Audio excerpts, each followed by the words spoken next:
move done, but he sets it up very nicely for the exit of Parabolica. He could get the move into turn 1 at the Rettifilio. Oh, big accident! Oh my goodness! We're going to get a red flag here, surely. If not a safety car, that is a big one. Goodness me. We've had a roll. Couldn't quite see who that was. We're going to have to get a replay of that. 2 or 3 cars battling for position, and we are under safety car here at Monza. That is Bauer again.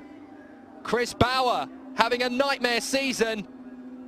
2 or 3 cars involved. He's running to check to see if his fellow drivers are okay, but Chris Bauer is out of the car.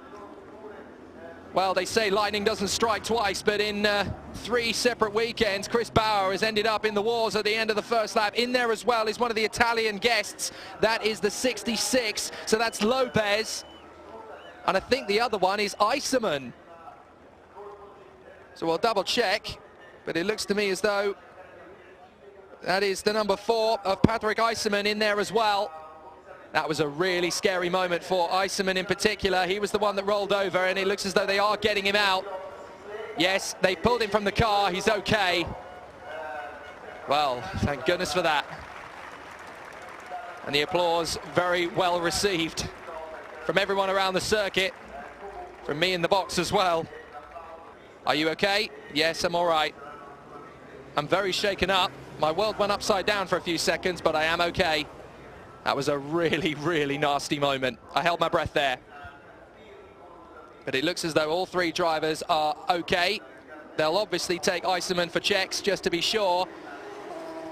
But unfortunately, again, it looks as though the safety car is going to play an interesting part in this race. Now, that means, of course, that Cairoli is going to have a good advantage when the restart happens, because he'll still be in the lead of this race, looking good for 20 points, with his closest rival drop the gap from 18 to 14. Let's have a look again. What happened? In the background, battling for position, and a big, big hit from Lopez sends the 4 up and over. Chris Bauer caught up in the middle of it. Rolling once, rolling twice, and the marshals behind were pretty lucky as well. Dear, oh dear. That's a really nasty accident at the end of the first lap. Let's look again. Are we going to see the beginning of this accident, or are we just going to join the scene? Yes, big hit from Lopez, and that just shows you how close the marshals were to danger. But they managed to get away. It looks as though they're all right. We'll watch again. Now, maybe we should be able to see the entirety of... Oh, it's a spin from Bauer. That's what triggered it. Bauer spins, clips the 4 and the 66. So that's what caused it. Bauer loses it. Eisemann desperately tried to get out of the way, and Lopez had nowhere to go. So unfortunately, it was a mistake from Chris to the Variante della Roggia and into the first of the 2 Lesmos, and off the circuit. That's one of the Momo cars. And again, I don't believe it. R.Cullen's gone over. What is going on here at Monza? Disaster. And then we nearly have Santiago Creel, the Mexican, going in. D.Pereira, safety car again. D.Pereira drops the car and brings it straight back across the racetrack. What was R.Cullen supposed to do to take avoiding action? The brakes are on fire on the right rear side. Oh, I'm sorry, that is an absolute disgrace there from D.Pereira. He's gone off the circuit and gone straight in. What did he think was going to happen? Let's watch again.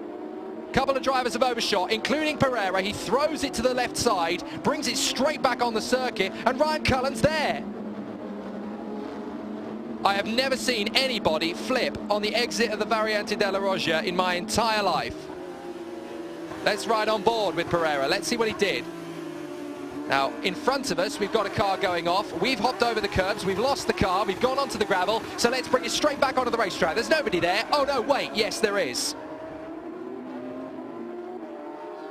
Well, I think they say, don't they, that actions speak louder than words. And unfortunately, D.Pereira battling it out with Zayed Ashkenani, and I'm not surprised at all.